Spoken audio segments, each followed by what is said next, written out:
عمها تتكيدو تدبع تلقديرو أكا عقراني عيدنا هضنكا موصرا كعنايو بيرها مصرعنا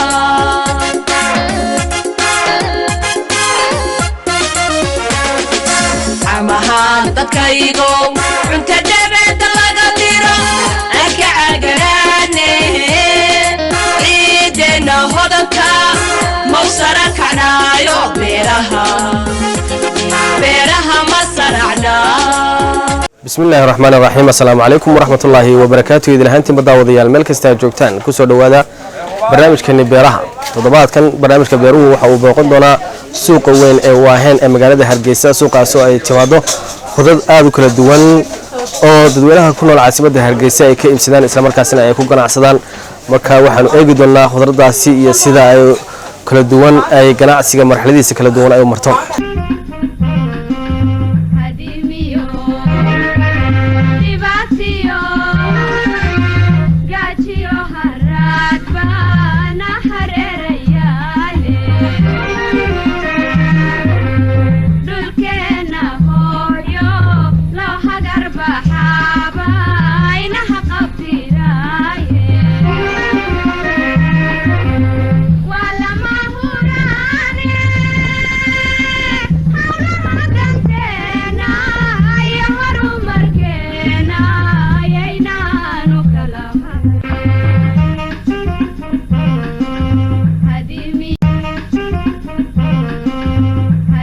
iminka waxa dhinacayga taagan Cabdifataax Maxamuud oo ah gudoomiyaha ururka khudradleyda Iidaan gudoomiyaha ugu horeyn intaynu barnaamijkeena gudagelin waxaanu ka wareysan doonaa xaaladda guud ee khudradda suuqa Waaheen iyo suuqyada kala duwan ee caasimadda Soomaaliland Hargeysa lagu iibiyo khudraddan halka ka timaado Soomaaliland ka soo go'do iyo waxyaabaha ugu badan ee suuqa lagu iibiyo gudoomiyaha ku soo dhawo barnaamijka horumarinta beeraha ee telefishinka qaranka Jamhuuriyadda Soomaaliland bismillaahir rahmaanir rahiim aad iyo aad baad mahadsantiin telefishinka qaranka Jamhuuriyadda Soomaaliland runtii haddii aan ka warbixiyo muxuu hayay suuqa iyo xaaladiisa runtii suuqa xaaladiisu waa nabadgelyo wax walbana sidii loogu talagalay ay kala socdaan haddii aan ku noqdo xaaladda qudaarta iyo muxuu hayay suuqa runtii waxa taala qudaar fara badan oo ay tama kala gadisana dadkuna si fiican oo qurux badan bay muxuu hayay u isticmaalaan kaydinta qudaarta iyo isticmaalka qudaarta intaba ma sha Allah nimcaan ku jira alxamdulillah suuquna waa barwaaqaysan haddii aan ku noqdo qudaarta iyo goobaha kala gadisan iyo sida ay suuqa ku tahay waxa weeye runtii waxa taala qudaar ka timi muxuu hayay beeraheena kala gadisan haday tahay bari iyo galbeed koonfur iyo waqooyi intaba waxay ku kulmaan suuq weynayaashan magaalooyinka waaweyn ee Soomaaliland gaar ahaan suuqyadan waaweyn ee imkaanu joognay ee magaalada Hargeysa iyadoo oo muxuu hayay maanta basasha oo kale ay ka soo godo muxuu hayay beeraheena allay baday iyo galbeed ee gobolka Gabiley iyadoo xagga tamaandhada iyo muxuu hayay barbarooniga qajiga leendanaanta akhyaarka iyo guud ahaan qudaarta muxuu hayay qoyaanka oo dhanna inta u badan ay ka soo godo arabsiyo iyo muxuu hayay xumbo weyne jaleelo iyo waliba ilaa waqooyiga muxuu hayay beeraha ku yaala ee la oran karo runtii wax weeyaan waxay ka timaadaa meel walba wax laga keenaa qudaarta wadanka oo runtii ma sha Allah waxa jiro kale qudaar fara badan oo iyaduna ka timaada dalka dibadiisa maadaama oo dadka ku dhaqan Soomaaliland amba magaalooyinka Hargeysa aanay kafeyn karahayn marmarka qaar waqtiyada qaar waqtigan oo kale qudaarta wadanka oo kaliya waxaanu door bidnay inaan iyadana ka keeno dalalka jaarkeena inay nooga yimaadaan ay tamo ka tirsan qudaarta aynu ku isticmaalo magaalada waayo waxa jira inaga laftigeenu waxa weeye in aynu muxuu hayay aynu ka jecel lahay dadkuna ay ka jecel yihiin waxa wadanka ka soo go'a iyo marka ay isbarbarigay dibadda ka timaada runtii waxay dadku door bidaan haday tahay iibkeeda iyo haday tahay jacaylka ay u qabaan ta wadanka ka jecelin waayo ka macaan tahay way ka quality fiican tahay ta dibadda ka imanaysa marka runtii shayada imika wadanka yaalay qudaarta dibadda ka imanaysa waxa sabab u ah in ay muxuu hayay ay tahay baahi loo qabo ay tamada qaar. waxaynu arkaynaa suuq weyn baynu dhex joognaa khudrad aad u kala duwan oo badan oo noocyadeeda kala duwanaaha waxa dhacda inta badan in ay khudradda noocyo ka mid ah uu gaab ku yimaado maxaa sababa arrimaha keena runtii waxa weeyaan sababtu waxa weeyaan khudraddu waliba waxay leedahay xilli maadaama xilli ay leedahay imika oo kale tamaandhada waddankeenu way yar tahay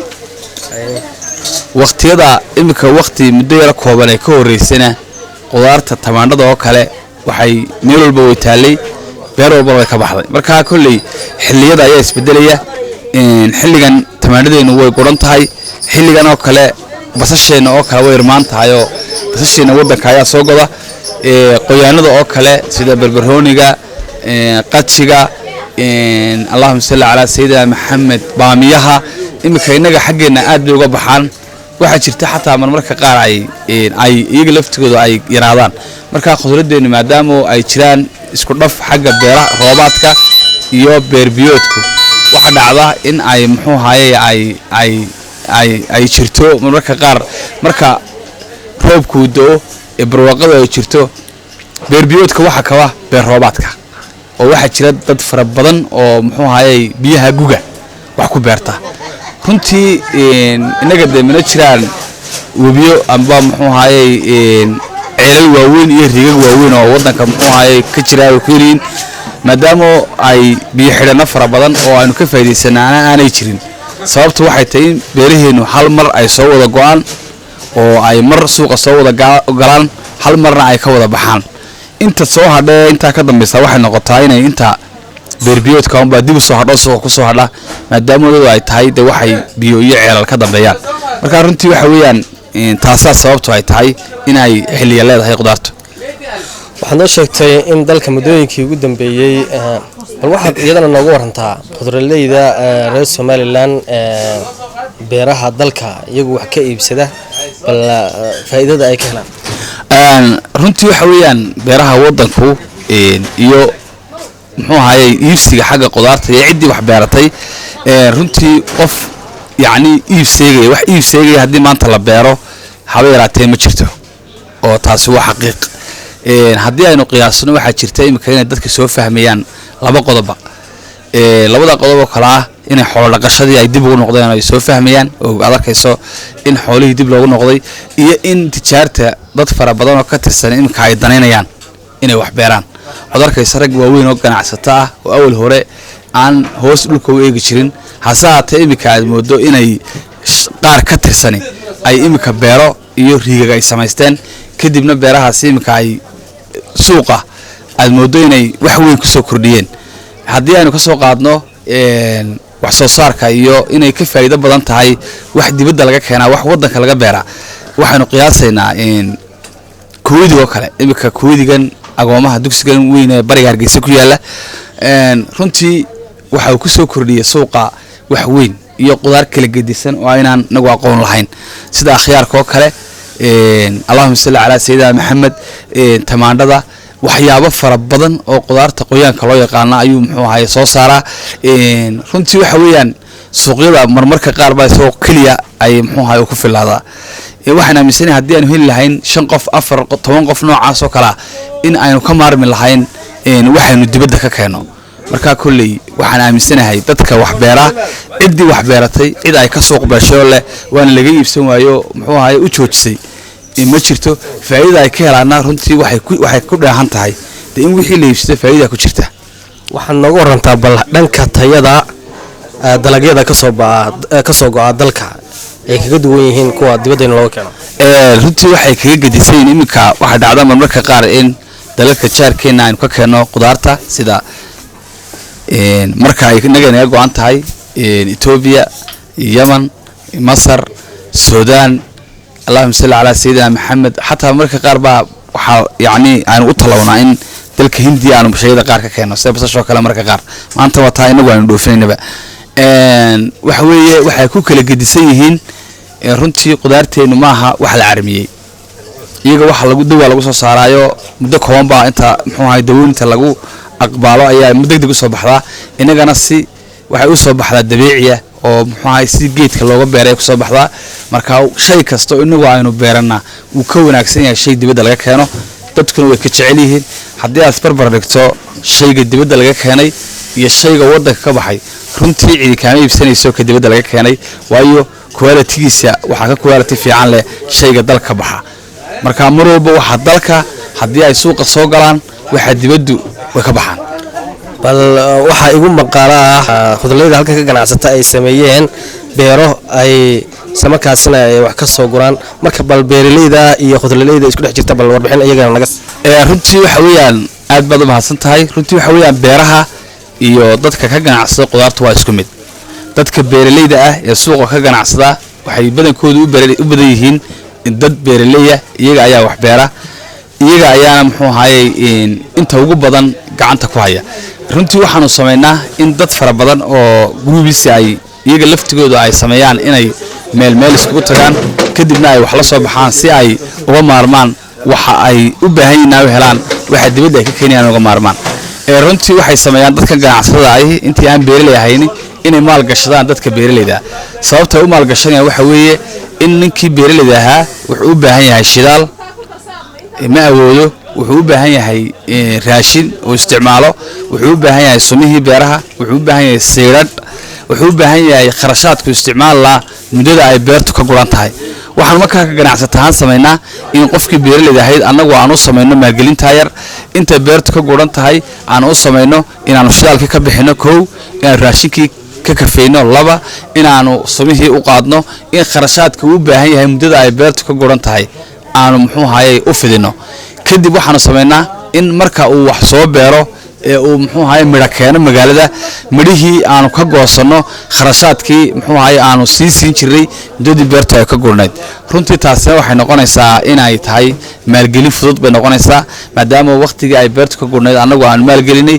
inaanu haddana kadibna aanu midho kaga qaadanno oo wuxuu soo beeray aanu kaga qaadanno wixii u soo hadhay ee intaa muxuu ahaayey intaa u dheeray isagu uu dib u isticmaalo saasaana kulli ku wada shaqaynaa runtii waxaad moodaa in dadka suuqu iminka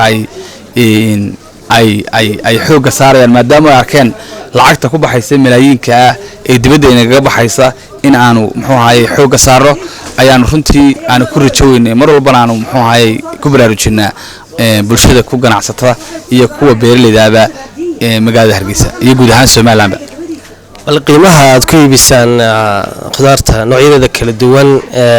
bal ka waran inta badan dadku way ka cawdaan oo waxa la yiraahdaa maalinka dambaysa qiimihii way ku kordhinayaan runtii waxa weeyaan haddii inagu aan waxa weeye kordhisku waxa keenaya marka waxa waddanku ay soo go'aan waxa waddanku ay yaalaan runtii way uga jaban tahay bulshada oo qiimo ahaan way uga jaban tahay dhaqaale ahaan waddanka marka baxa dhaqaaluhu marka kulli shayada dibadda laga keenayaa waxay keenayaan in aad muxuu ahaayey sixirku maadaama ay custom soo mareen dal shisheeye ka yimaadeen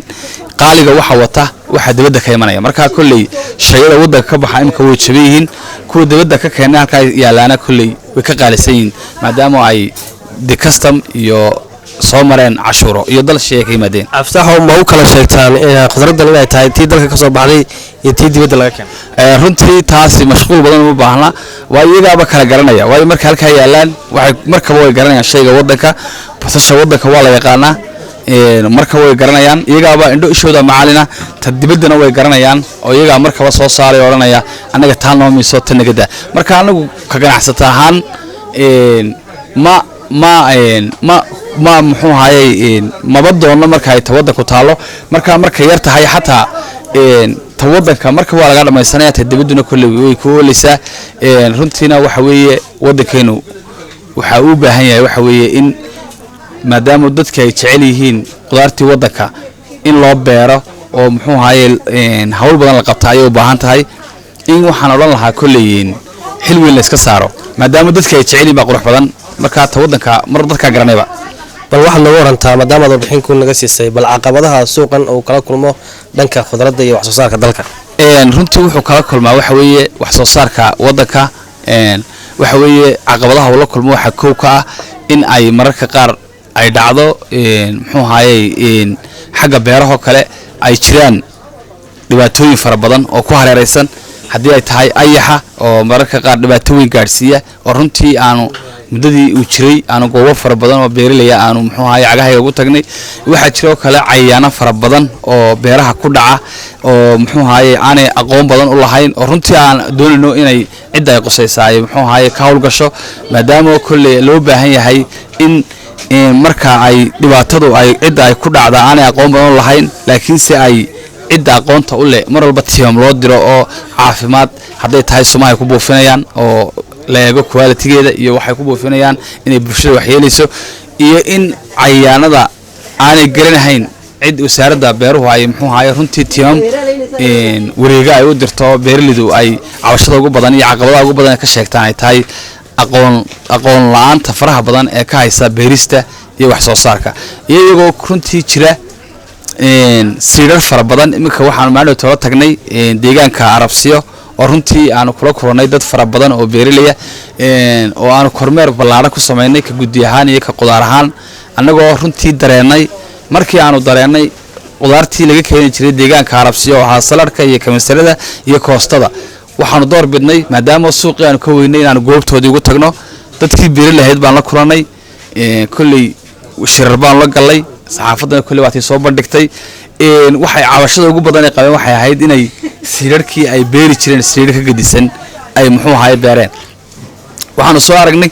qofkii oo beertii intuu beeray beer dhan intuu beeray muddo intaa leeg 6 bilood soo waraabinayay ku soo hawloonayay tacab kaga baxay kaabashkiisoo kale u duumi waayey waayo waxa kalifay markaa siidhka ay isticmaalayaan ayaan ahayn siidh tayo leh siidhkaasi markaa wuxuu u baahnaa kolley in aynu muxuu ahaye iyaga laftooda laga warhayo siidhka loo jaangooyo cidda siidhka waddanka keenaysa la kaantaroolo oo siidhka ay keenayaan iyo siidhka waddankeena ku baxaya in la iswaafajiyo waxaad arkayso kale kamisaradii oo iyada laftigeedu ay taasaa ugu fiicnayd runtii taasi wax dhibaataa may qabin koostadoo kale siidhkeedana waa laga bedelay iyadana dhibaato weyn bay dadku ka tirsanayeen markaa kolley cabashada iyo muxuu ahaye in dhibaatooyinka inay qudaarta waddanku iyo turunturooyinka la kulmaan runtii ma yara haddana runtii de waxa weeye way la kaca kufaano dee way iswaafajiyaan kamina daalaan ka cajisina waan le insha allah maxaad ugu baaqi lahayd markaa bulshada ku fogan dhanka wax soo saarka beeraha runtii bulshada ku fogan wax soo saarka dhowr qodob baan u kala saari lahaa mid waxaan kula hadli lahaa dadka beeraleyda ah midna waxaan kula hadli lahaa dadka ganacsatada ah midna waxaan kula hadli lahaa dadka ganacsatada kale ee aan qudaarleyda ahayn runtii waxaan leeyahay midna waxaan kula hadli lahaa xagga xukuumadda iyo dowladda haddii aan soo horreysiiyo ta ganacsatada qudaarleyda ee magaalada Hargeysa amba guud ahaan Soomaaliland waxaan leeyahay dadka beeraleyda ah waxaa loo baahan yahay inaynu maalgelino inaynu waxay noo keenaan si wanaagsan oo sharaf iyo qiimo leh aynu kaga iibsano inaynu soo dhaweyno mar walba qudaarta waddanka aynu tixgelino waxaa kale loogu baaqiyaa ka ganacsata ahaan suuqa in aynu muxuu ahaye samayno inaynan ku koobnaan iibiyayaal laakiinse ay noqono dad wax soo saar oo inagu aynu wax soo saarno oo aynu muxuu ahaye beeraha waxaa jira dhul fara badan oo muxuu ahaye dihan oo aan cid beerta aanay jirin in dhulka xataa haddii ay noo saamix weydo inaynu karaysano oo inagu aynu muxuu ahaye dhexdeenna aynu muxuu ahaye istabaabashayno ayaynu u baahannahay waxaan ka codsan lahaa xagga ganacsatada waaweyn waxaa jira ganacsata dhif midh iyo laba imika ku dhiiriday inay wax beeraan oo beertoodu ay timaado muxuu ahaye suuqa ay soo gasho maasha Allah waxaan leeyahay waad ku mahadsantiin kuwa kale waxaan ugu baaqi lahaa maadaama aad idinku dhaqaalihii aad gacanta ku haysaan in aad samaysaan oo aad muxuu ahaye samaysaan in aad ku dhiirataan si aan uga maarano waxa dibadda inooga imanaya maadaama aad qarashkii iyo lacagtii idinku gacanta aad ku haysaan in beeraheena aynu ka faa'iideyno marka waxaad inoo beertaan beero maadaama riigagii awoodaan maadaama biyo xidheennadii awoodaan waxaan idinka codsan lahayn in aad muxuu ahaye aad idinka laftigiinu aad dadka beeraleyda ah aad ku beertaan oo waxa waddanka ka soo baxa ayaan baa dunida wax kula qaybsataa xukuumaddana waxaan leeyahay waxa la idinka baahan yahay inaad dadka muxuu ahaye beeraleyda ah laga warhayo oo siirka loo eego oo muxuu ahaye sunta loo eego oo la dhiirigeliyo oo muxuu ahaye loo sameeyo biyo xidheenno si ay muxuu ahaye wax soo saar ay u sameeyaan waxaa kaloon iyadana bogaadinayaa kulley xukuumadda oon leeyahay runtii wax weyn oo dadka beeraleyda dadka ganacsada qudaarta intuba wax soo saarka waddankana faa'iido weyn u leh ayaa la soo wadaa oo runtii haddii biyogelintii oo magaalada Hargeysa ka socotaa waxay saamaxaysaa in wax la beero ayay saamaxaysaa maadaama oo biyogelintaasi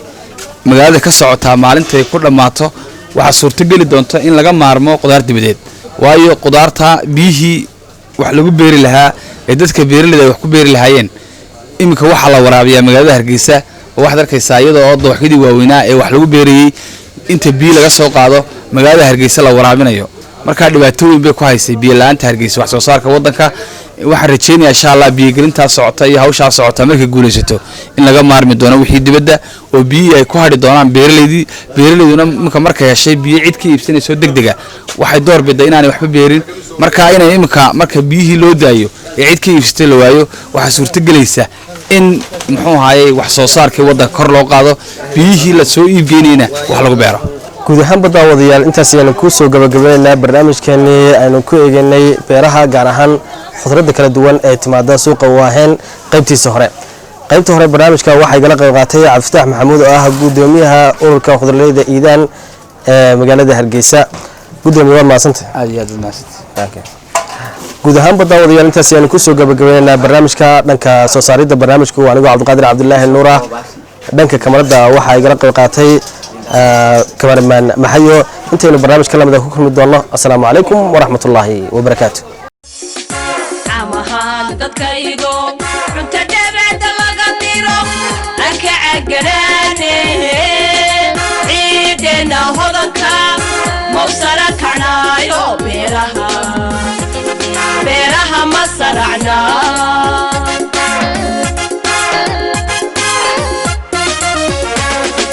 عمهان ددكايغو